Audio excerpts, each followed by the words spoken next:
పరమశివుడు అష్టమూర్తి తత్వంతో ఉంటాడు.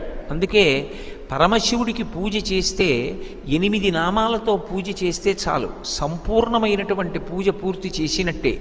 అవకాశం ఉంటే శివాష్టోత్తరం చెప్పచ్చు, శివ సహస్రం చెప్పచ్చు. అవకాశం లేనప్పుడు 8 నామములు చెప్తారు. ఓం భవాయ దేవాయ నమః, శర్వాయ దేవాయ నమః, ఈశానాయ దేవాయ నమః, పశుపతే దేవాయ నమః, రుద్రాయ దేవాయ నమః, ఉగ్రాయ దేవాయ నమః, భీమాయ దేవాయ నమః, మహతే దేవాయ నమః. అమ్మవారికి కూడా ఇక వేరు నామాలు చెప్పరు.